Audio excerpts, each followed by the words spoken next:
Well, good afternoon and welcome to another exciting episode of In the Know with Wild Bill. We've got a lot to talk about today, so let's just go ahead and get started.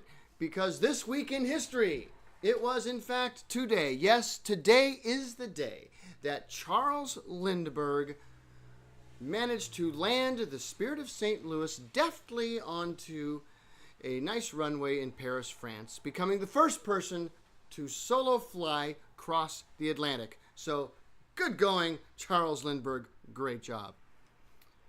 And yet, it was on May 22nd, in 1939, that anyone who has been studying World War II knows that this is another day of infamy. This was when Mussolini and Hitler signed the Axis Pact.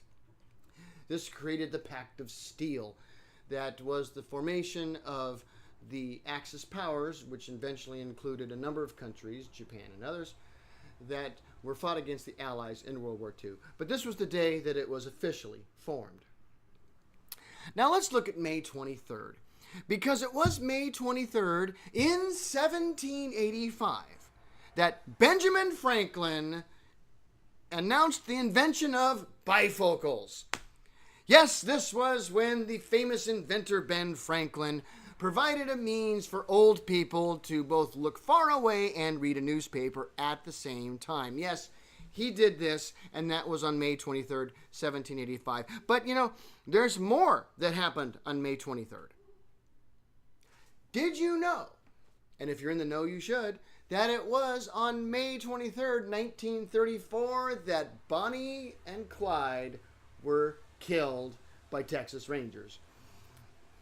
Yes, Bonnie Parker, Clyde Barrow, we know them, Bonnie and Clyde, and they're all famous robbers and bandits and, bad people that government want dead.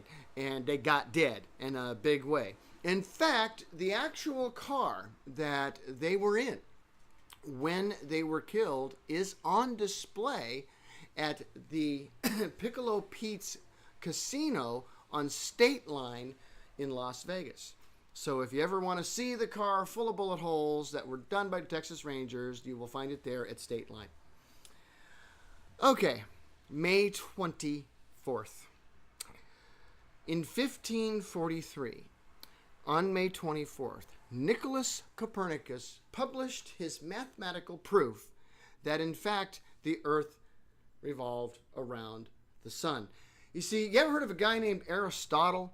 Well, way back in the day, Aristotle said that the reason why we can actually make a calendar is because, all of these different things, the sun and everything else, they all revolve around the earth, and so therefore we had a calendar, and we didn't have one that worked. The Gregorian calendar didn't work at all, but it was Nicholas Copernicus's work in proving that, in fact, no, the sun is the center of the solar system and not the earth, that we finally were able to create a calendar that properly functioned. So, thank you, the unsung hero, Nicholas Copernicus. Now, May 25th, 1787, the very first Constitutional Congress was convened in Philadelphia. Yes, that famous document that starts with, "We, the people of the United States, in order to form a more perfect union, establish justice, ensure domestic tranquility, provide for common defense, promote the general welfare, and secure the blessings of liberty for ourselves and our posterity, do ordain and establish this Constitution for the United States of America." We'll talk about that actually in 2 more episodes. But nonetheless, this is when that was first convened, and that was, again, May 25th, 1787. But it was on May 26th, and it was in 1896 that Nicholas Romanov was crowned Tsar of Russia. Yes, we had the last Tsar of Russia was crowned on this very day, and it happened on May 26, 1896, and anybody that has studied the Romanov family knows that the ending of that story isn't pretty. But now let's move to May 27th. And specifically, we are going to May 27th, 1941. It was on this day that the British Navy, several of its cruisers, in hot pursuit and hunting day and night, sank the Bismarck. Yes, the Bismarck was sunk on May 27th, 1941. Now, mind you, by this time at the stage of the war, the German surface fleet was really not all that effective. Any real naval victories they had were due to submarines, but the Bismarck was the flagship of the German fleet, and so therefore the sinking of this ship was very important in a very dark time for the Allies during World War II. So it was, again, May 27th, 1941, the sinking of the Bismarck. Now let's move on. We're going to talk on Have You Considered? We're going to continue our discussion about propaganda that we started last week. First off, let me do a little bit of a recap for you. Last week we discussed the colonial times of people trying to be very British, even more British than the Brits.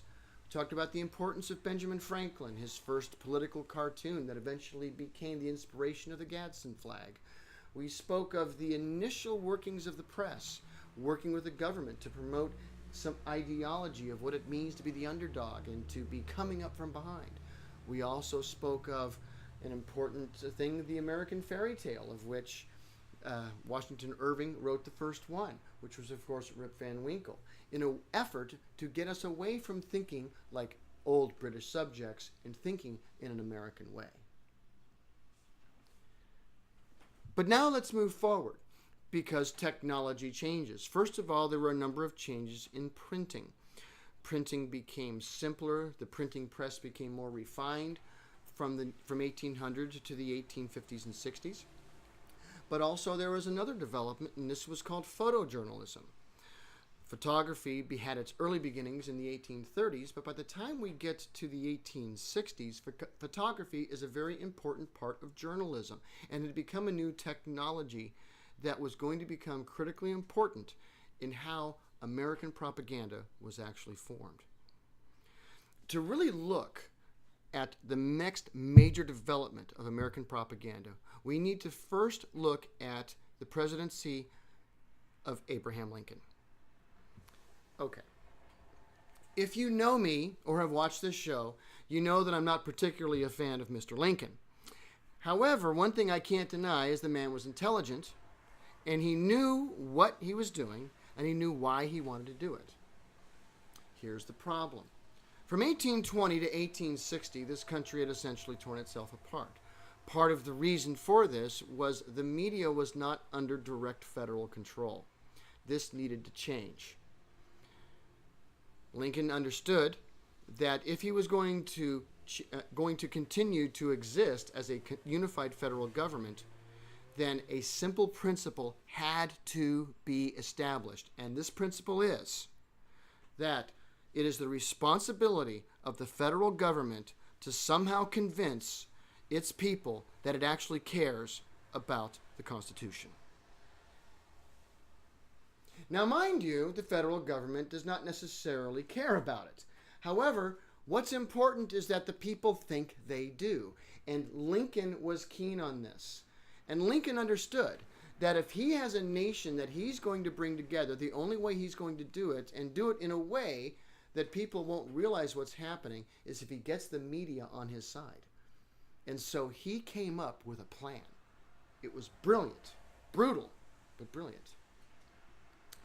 What Lincoln did was he went to the various different presses of the time. You had papers, independent papers, all over the place. You had different journalists and different reporters and caricaturists and cartoonists all over the place. And they already knew the cartoon was useful, and we'll get to that in a minute. But what Lincoln did was he brought all of these people together and he says, look, here's what I'm going to do for you. I make the news. My government has access to information that only we have. And if you want to sell a whole lot of newspapers, no problem. I will let you come. You may come to my White House. You may come to the Capitol building. I will even do something unheard of at that time called a press conference. Yes, that's Lincoln. The White House press conference is something he invented, and he did it for a very good reason. Because he wanted to give something that the press could sell and make a lot of money. Therefore, the press owed the government something. What did the press owe the government? Loyalty. Lincoln's deal was simple. We will give you access. I will let you see what's going on, and I will let you report on it. However, you need to report on it the way we ask you to. Well, let's face it. If you're in the publishing business and the President of the United States offers to make you a whole lot of money if you just do what you're told, heck yeah, let's go for it. And this is how propaganda really started to change in the United States. And if there's one person from this particular era of our development that is critical to what it means to be an American, that is a cartoonist, and his name was Thomas Nast. Thomas Nast was not a Republican. He was not a Democrat. He was a nationalist. Notice I didn't say patriot. He was a nationalist. My nation, my government, right or wrong. And he allied himself with the federal government. This is well known and well documented. And you may or may not know this about Charles Nast, but I want you to consider now the elephant of the Republican Party. Where did that come from? It was invented by Charles Nast. He created this as the political figure of that party, the Republican Party, which in fact Lincoln had created.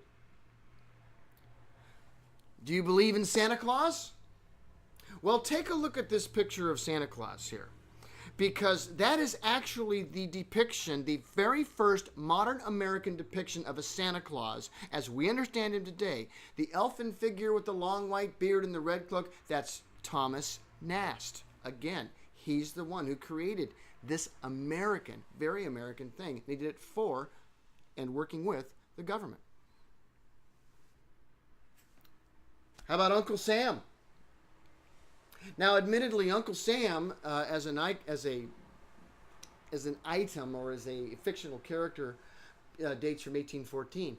But that picture we have of Uncle Sam with the red, white, and blue, and the pointy beard, and the striped suit, again, Charles Nast. In fact, he even is the one who popularized the Democratic Party's picture, the donkey. But he didn't create it, but he's the one who popularized it. Don't forget what we talked about last week, that political cartoons were a very important part of establishing the identity of Americans, and part of it had to do with a lack of a school system, so we didn't have as much literacy back then. But once you get to the era of Thomas Nast, what he was called and asked specifically by the government to do was to create the iconoclast things that make us distinctly American. Making the mom and apple pie figures, making the symbol of the United States. Christmas is American. Uncle Sam, it's American. The different parties, they're distinctly American. And this was very intentionally done by Thomas Nast working with the federal government. And I guarantee, and I assure you, the man became fabulously wealthy. He worked for the Harper's Weekly, which was the biggest socialite publication in America at the time. And he did very well. He was a very happy guy. But I can tell you somebody who learned the hard way, don't mess with the U.S. government.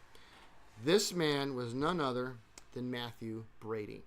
Mathew Brady was probably the very first major photojournalist ever in the United States. Mathew Brady had teams dozens and dozens of photographers all over the country. But Mathew Brady did something that he forever regrets. Mathew Brady decided to take on the U.S. government. And what he did was he had his teams and all these different people, of photographers, go and take photographs of actual battlefields in the Civil War. Now, as I mentioned earlier, photography had been developing. And prior to the 1860s, really doing photography that way would not have been possible. The exposure times took long. But by the time we get to the days of Mathew Brady, exposure times were much shorter. You could actually take photographs of real combat action and of actions that happened right after combat. Now, admittedly, there are very few plates of Civil War photographs showing actual battles because they are still blurry. The shutter times weren't that quick. But what Mathew Brady did was he took these photographs, and he's most famously known for, or infamously by the government, for what was called the Dead of Antietam. What the Dead of Antietam was a photojournalist's description of what was really happening at these battles that were being fought in faraway places in the southern United States, or the Confederacy. And it showed just the piles and piles of dead and what the real cost was in human life. The federal government and the Lincoln administration were not happy with Mathew Brady because they were here working with Thomas Nast. They were working with other journalists and other news reporters that were saying, okay, hey, this is a good deal. Why are you fighting against us? So the government decided to teach him a lesson. You know what they did? As soon as the war ended, they had an agreement to archive and purchase all of the photographs that Mathew Brady took. And then, once it was over, they reneged on it, had them destroyed, and made him bankrupt, penniless, and utterly decimated the man. For very good reason as far as the federal government was concerned. If you're going to be a journalist and you're going to be in this country and you're going to go against what the government wants you to see, you're going to pay. And you're going to pay with everything you have. We will take it. Doesn't end there. This is when the war of the media happened. Because the U.S. media, when they got this kind of rebuke from the government, they went, you know what? We can fight back too. Oh, you think federal government? You think you're that powerful? We've got some power too. And I'm going to show you. And so what we're going to do is we're going to hit you at the hardest place that you think you can get. We're going to topple a president. And that's exactly what they did with Andrew Jackson. They used a very specific minor issue that happened politically, and by clever reporting, they blew this out of proportion. Going into the specifics of the issue between Republicans and Democrats really is not important to this, but it is an issue which unusually, one of the people who was embroiled in this particular issue was none other than the General of the Armies, Ulysses S. Grant. And he was in the center of this political problem that the press blew out of proportion to the point where it affected Congress and caused an impeachment vote on Andrew Johnson. Now, the press reports this was a partisan problem, but it wasn't. This was the press fighting back for what the government did to Mathew Brady. And therefore, when Grant, who remained unscathed, though in the middle of all of the controversy, why? Because Grant had some ideas. Grant was no stupid guy either, and he had seen what Abraham Lincoln was doing in order to help keep the media in check. And so what he did when he went into the White House, and he says, you know what we're going to do? I got a great idea for you of the press. Now that we have photographs, you can take pictures. You know, it's hard to deny pictures. We trust what our eyes can see, whether the picture's staged or not. Let's make another alliance. You saw what Lincoln agreed to, and we saw some problems. Let's refine it now. And here's how we're going to work our government and our press together to make certain that American propaganda stays American. Here's how we're going to do it. what U.S. Grant said is that now we're going to issue press passes. Now, keep in mind, a press pass had existed prior to Grant's administration. You can find records of press passes being issued by colleges, by churches, by maybe a specific army, going back even to the Spanish-American War. But what wasn't done is a press pass based on a list of very specific publishers that were approved for these passes by the American government. What he created was syndication. And so therefore, you now, even to this day, you have press passes that are issued by the White House, that are issued by the government. And if you do not have one of these press passes, you don't get information from the United States government. You'll have to get your stuff elsewhere. You're not going to get it directly. Why? Because to get a press pass, you have to demonstrate that you will do and report what the government wants the people to hear. Now, because again, the United States government is required to pretend that it cares about what the Constitution says, okay, if you don't have a press pass, you can still report. But don't expect the government to help you. Don't expect Uncle Sam to stand by you if you criticize Uncle Sam. But I'll tell you what, it was that photojournalism, it was that side of it that benefited tremendously. Because after Matthew Brady was made an example of, all of a sudden the idea of pictures and how to make pictures more important in how we see and view ourselves as Americans became critical to the federal government, which is what led to the very next development in our political propaganda methodology, which was the radio and the cinema. And we're going to talk about that next week. So stay tuned next week for the next installment on Propaganda Within the Know. So, we have some time for some silliness, and I know some folks have said that they like having top 10 silly laws. Well, I'm going to give you another. These are top 10 silly laws from around the United States. And believe me, the United States has plenty of them. At number 10 is a law in Anchorage, Alaska. It is illegal to tie a dog to the roof of a car. If only someone had told this to Mitt Romney, we wouldn't have had 8 years. But anywho, don't tie a dog to your car in Anchorage, Alaska. Okay. All right, coming in at number 9, in the state of Florida, it is a first-degree felony to sell your children. Now, I understand those of you, a lot of parents often have wanted to have to sell their kids, but I'm sorry, if you are in Florida, you cannot sell your kids. Now, I know they're talking about the sex trade and all this other stuff, but, I mean, come on, selling your children, okay? You really have to make a law. Why don't you just grab them and go like this? Okay.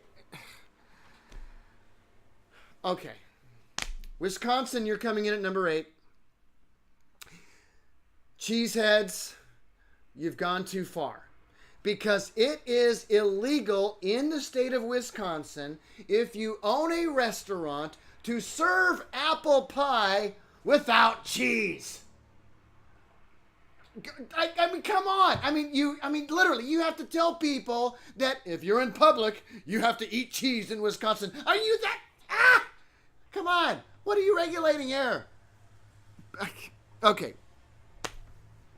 All right, but wait a minute. Let's go to Utah here. Okay. In Utah, it is illegal to cause a catastrophe. Okay? It's a misdemeanor. I mean, a catastrophe, okay? I mean, like, you have caused, zombie apocalypse catastrophe, and it's a misdemeanor in Utah. Okay? My God, what in Utah is a felony? Do you have to blow up the planet? I mean, okay. I mean, come on. Oh, okay. All right. All right. If you want to cause catastrophes, go to Utah. Okay. Coming in at number 6 is a law out of St. Louis, Missouri. Okay. It is illegal to sit on the curb of a street corner and drink beer from a bucket.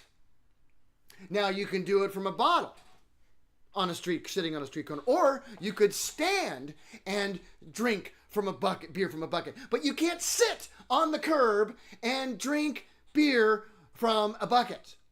Okay? You can't. Okay, all right. I know a lot of people that right now would hate to be in St. Louis, Missouri because of this. So, all right. But coming in at number 5, okay.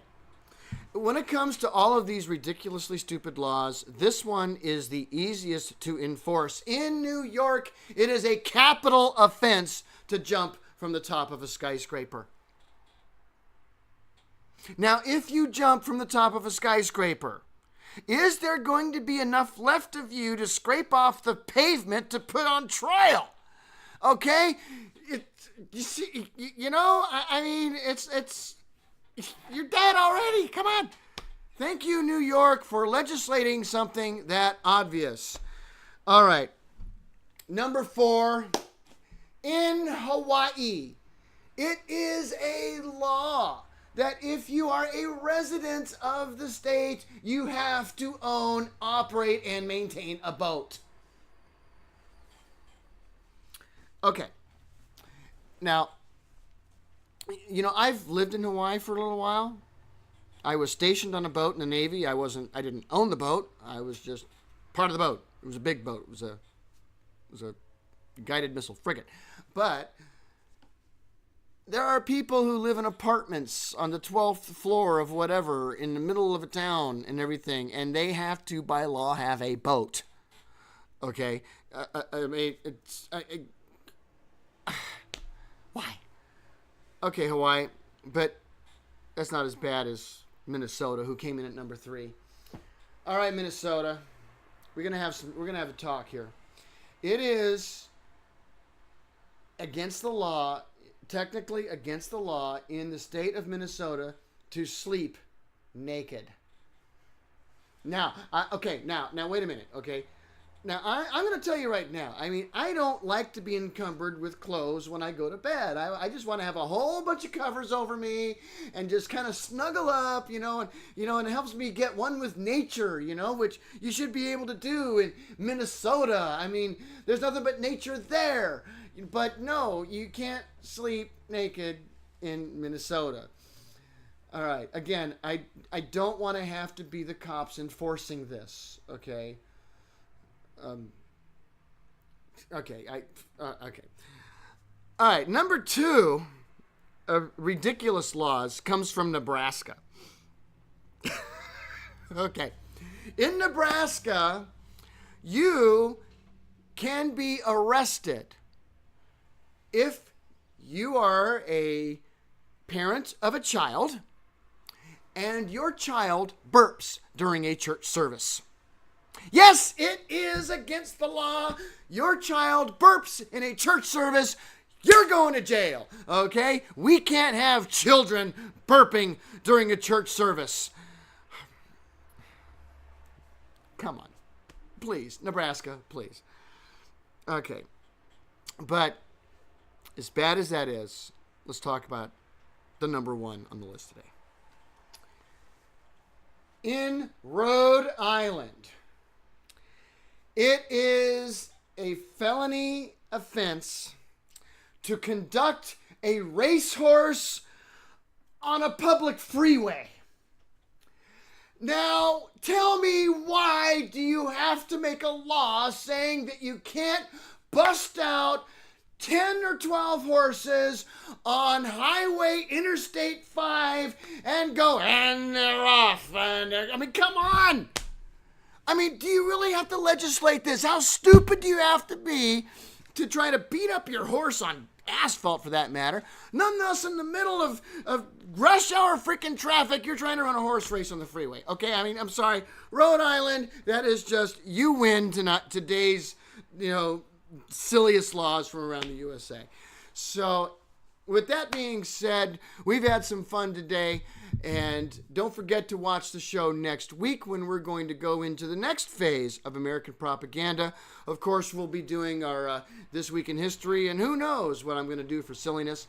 But remember, be here next week so that you can stay in the know. We'll see you then.